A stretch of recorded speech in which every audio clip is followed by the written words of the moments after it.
Welcome to Pharmacy View, Technology and Pharmacy Business podcast series, where we provide regular interviews with pharmacists and key industry people within the Australian pharmacy and associated industry.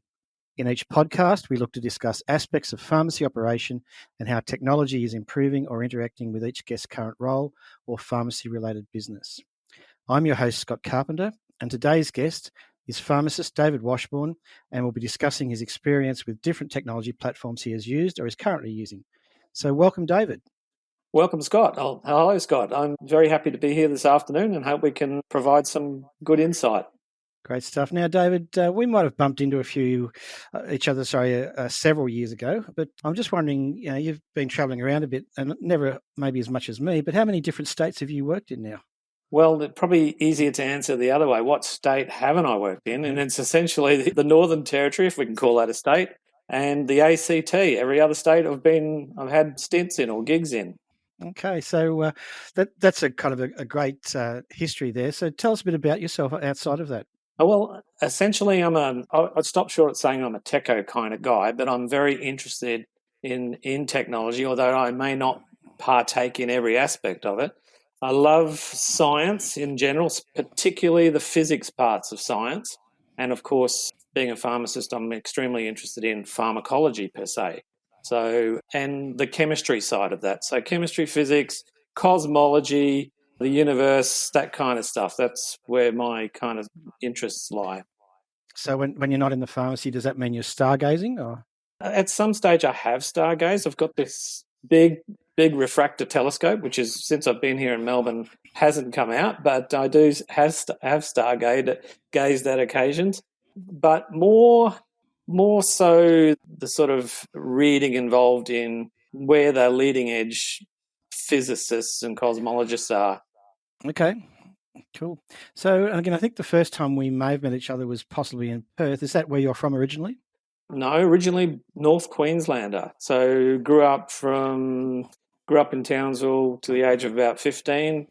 Father's a retired engineer. His company transferred him to Western Australia, and so the family moved. So I finished years 11 and 12 in WA, and then spent some time in WA before returning back to Queensland, and eventually returning back to WA again. So there's been a few cross-continent hops.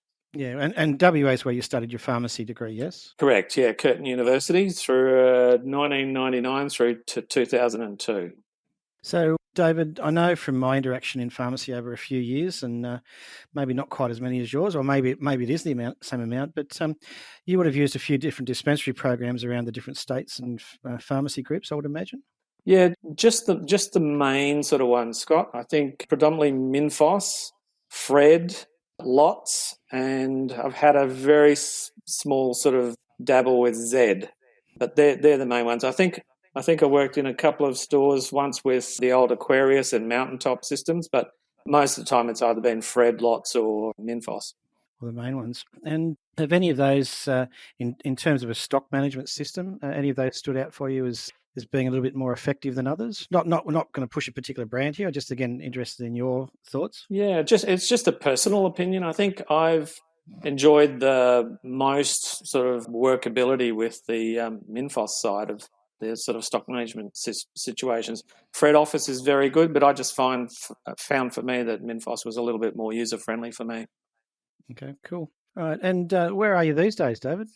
Currently in Melbourne, in this COVID year we find ourselves in the challenging lockdown environments, but at the same time I'm working at Priceline at Croydon as a pharmacist in charge, working with the current owner, who is the managing partner, and we have been excessively busy over this time, and I think almost every day has been like what everyone might imagine as being, the few days leading up to Christmas. It's been like that for months now.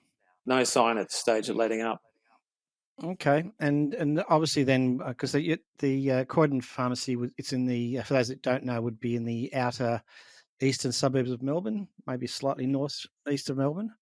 So I would imagine you've had a few new customers coming in with the Melbourne CBD shut down. Are you finding more residents that are not shopped with you before are now kind of coming to you? Exactly. The interesting thing there is there's obviously the very loyal Croydon and surrounding suburbs customer base.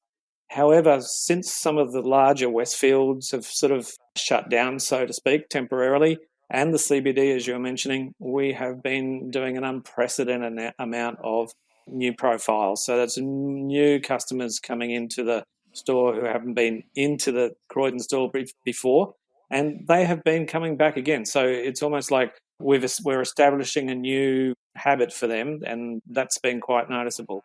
Cool. And are you guys running a script management program out there? It's the Priceline script management program, very similar, you might say, to MedAdvisor, and also it's kind of like a hybrid between the Guild Care and MedAdvisor, but it's Priceline's own system. But it's very, very similar, app-based script management where the SMSs get sent out and people can lodge either via SMS or email their preference for when their next prescriptions are dispensed. Okay. And I know for some recent discussions, you've just transitioned over to eScripts. Can you talk to us about that for a bit? Yeah, and that I think has been very exciting because it's also been a fairly smooth transition, which has been quite unexpected. We actually thought there'd be a number of hiccups along the way, but once we were fully up and engaged, and that was with the fantastic assistance of FRED Help, that because we're obviously in Priceline, we run the FRED dispense system. Once that was integrated with the new MedView flow, everything is now working very efficiently. And the amazing thing is how the staff are really keen to engage in it now because it's like this new thing for them. So it's a very, very streamlined process. Essentially, patient comes in with their script basically on their iPhone or their smartphone. There's a QR code and it gets scanned into our system and then put in a queue, and then we then dispense it as per a normal script. And then instead of producing a repeat like you might normally do if there are repeats, it produces a new token which is then SMSed or emailed back to the patient. Cool. And what's the customer reaction been to it lately, the ones that have come on board? They love it. It's like novelty. And I'm sure it is a novelty at the moment before it becomes more mainstream, which I don't think is going to take too long to establish. And they seem to feel pretty special. It's a bit like when you could first get your boarding pass on your phone instead of having to print out your boarding pass before catching your flight. You can look up on your phone, you see your QR code, which is your script, and it gives you all your script details. And they love it. It's personal, and then there's almost zero. You might say, obviously, it reduces the paper flow and helps with at this stage the COVID-19 sort of what's the word I'm looking for? The requirements for social distancing, or well, not so much the social distancing, the lack of contact, the contactless situation. Yep. Which is obviously 100% more hygienic. We're not handling paper scripts, which have been in pockets and elsewhere. So customers and patients love it. They find it very easy. They've got it on their phone. It's not something that they can relatively lose per se, which has been problematic in the past when someone says, "Look, I've lost my script, or I've left it at home, or I'm travelling interstate and it's all back at home," etc., which are numerous and many times you would hear that in a day prior. So all the time, pretty much phones are kept on in a person's pocket or on them or in a bag. So it's very unlikely to have a loss in that case. So they love it. They come in. They're very keen to see how it all works, and then are quite surprised at the end point when they get a new token if they have repeats, pretty much SMSed or emailed to them straight away. And thanks, David. And we know from history that sometimes customers don't like change, and or technology changes. Have you had any negativity or pushback from customers regarding it? Surprisingly, no. However, from our demographic there at Croydon, which is surprisingly 60 plus, so we have a high percentage of people in the 60 plus bracket, not so many in what I would call the 20 to 45, 50 area. Okay. Yep. Predominantly, though, the e-scripts are coming in that cohort and not so much the sort of older folk, which either they're reluctant at this stage to have that as a means of getting their script, or simply they're not asking, because we find that the younger ones have gone in when they've seen their GP and asked for an e-script. Okay. So I think that's an area that will develop when more and more doctors say, well, I'm going to write you your script instead of doing it in the normal way I might have done for you. It'll now be on your phone. Have you got a phone? And most of them do. Yeah. So, David, I know quite a few pharmacies in Australia are transitioning onto this at the moment. Was there much preparation that you had to do behind the scenes? I know, Priceline would have come out with an instruction or conversion package, but what kind of preparation was needed from the pharmacy perspective? I think we had a long lead-in time. We'd known about this 6 months out or so. Even it'd been, you might recall, Scott, it'd been pushed back a number of times. Yes. In the perfect world, it was meant to be up and running December last year, but obviously the machinations of putting the software and everything together, and the privacy and the security had to be all doubly checked. So it got delayed. So we knew for a long time this was coming, and we were given long lead up times to prepare for software changes, any kind of new scanning requirements we needed for the scanners, and any other upgrades on software before it actually got enacted. And then there was the pilot program. So we got to hear about experiences there before it became mainstream. We had a lot of feedback from the Guild. We had a lot of preparation, like material and information from the banner, in this case being Priceline, and I'm sure it's been the case with the other major banner groups and pharmacy groups as well. So there was a lot of lead up time, a lot of time to be prepared, and we were all wanting this to occur. So it wasn't such a hard thing to do. And once it all came about from the head offices of, say, Priceline and the information from the Guild, it was mainly just a menu-driven situation to get everything set up. Yeah, cool. So it sounds like overall it's been a pretty good experience, and COVID-19 would suggest with the contactless activity has certainly kind of pushed this fairly quick and fast. So I'd be interested to talk again maybe in a couple of months' time and just see how it's transitioning through, but it sounds like it's been pretty positive so far. I believe it's been very positive. The one of the things I think will be interesting is pharmacy and let's say the medical side, our medical colleagues, GPs and specialists, we're traditionally a very conservative bunch, and we are an area which is absolutely rife to take up every form of technology imaginable. As we know, from robotic dispensing through to the situation with e-prescriptions now. What I think will be the challenge is some of the medical side wanting to take up the technology or wanting to take up the opportunity to do e-prescriptions. So, for instance, most pharmacists would agree with this. We still see some pretty poorly handwritten scripts in an area today when we don't need to have that.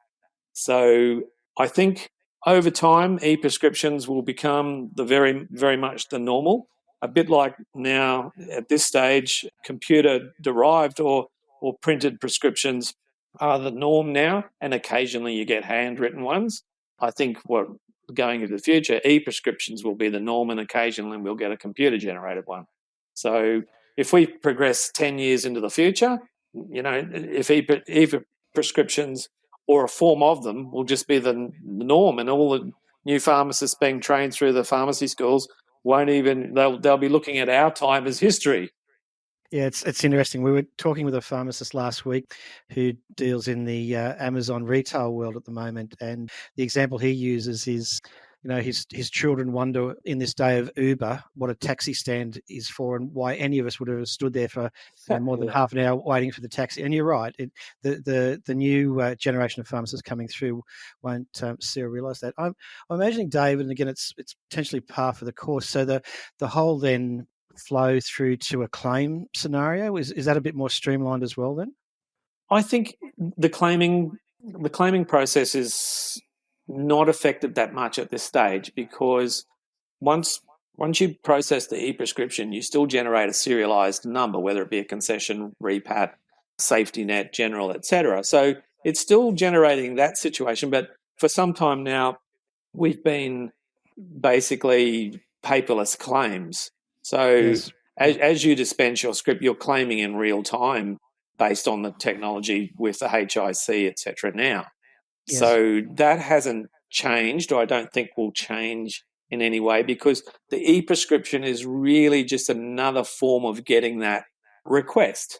It's another form of obtaining that request rather than physically producing a piece of paper. A bit like if I go back to the boarding pass thing, is that you can still choose to print a boarding pass out, but there's plenty of people who would rather just go up to the boarding process and then flash that code that they've got, or that QR code as things. But it doesn't change the endpoint where you get on that plane. Same Yes. situation with the claim. It doesn't change Yep. the endpoint of the claiming process. Yeah. Okay. That's cool. So is there anything else around e-scripts that we should be aware of, or you can pass on information on? I think, and everyone who's doing them now in any way, shape or form, and to give you an idea there, if I go back probably just 2 or 3 weeks ago, we might have on average had 1 or 2 each day. Now we're processing 5+ each day. So it's Wow. Okay. coming up into that sort of level. And I expect as we go into maybe early next year, then that would have doubled or maybe even tripled by then. So the key thing is to have the staff pretty much used to the fact that e-scripts are now a different way of presenting a prescription, and you've got to integrate that in with the other still traditional ways of the script intake, which is obviously a person presenting with a paper script, or someone now coming up and asking or mentioning that their GP has emailed or faxed a script to the pharmacy. So it's being able to integrate that into a queue system, and for everyone to know that there's not only scripts in a sort of physical pile, there's also scripts on your queued pile in your MedView flow process. Yeah. So on that note, David, is there much change or difference then in terms of dealing with customers in the aged care facilities with this? That's a tricky one. And in fact, we at our pharmacy have a couple of nursing homes which are quite significant from a Webster packing point of view, and also from obtaining scripts pretty much on a monthly basis due to the residents, then doctors who are looking after those residents, and spending time each month writing all the scripts that are basically owed for the Webster packs. Now, yes. Yep. We haven't seen one e-prescription in that sort of area yet. And I think that will definitely be a slower process. And I'm not sure at this stage how that is going to be developed. And that's probably more a closer consultation with the prescribers at those residential facilities and nursing homes. Yeah. So that might be something we can talk about in a couple of months' time if there's been any transition there. Exactly, yeah. So right now, the key group for us is that fairly younger group, 20 through to 45, who are, seeing their GP and are requesting an e-script. The challenge, as I mentioned, is those other areas where the cohort is older and our nursing homes and Webster packs or other forms of packing. And that, in the end, may involve some not say education, but some liaising with those groups and really running over where e-prescriptions might be valuable. Yes. No, it makes sense. So in a couple of months' time, it'll be an interesting thing to reflect on, yes. We'll go back on. So, David, that's been great to chat today. Certainly, one of the things that I've enjoyed with interactions with you is your diversity of knowledge geographically and with different pharmacies and groups. If anyone listening to this today wanted to kind of connect or hook up, what's the best way to contact you? Through the Priceline at Croydon in Victoria? At this stage, yes, Scott. Yeah, they can feel free to contact me there and sort of follow up on anything they might be further interested in discussing, or like to run something past me. That would probably be the best way. Priceline Pharmacy Croydon. Yeah. That'd be great. David, thanks for your time today. It's been great to chat, and look forward to staying in touch and potentially talking again in a few months' time. Thank you, Scott. It's been fantastic. Cheers. Fantastic. Cheers. Fantastic. Cheers.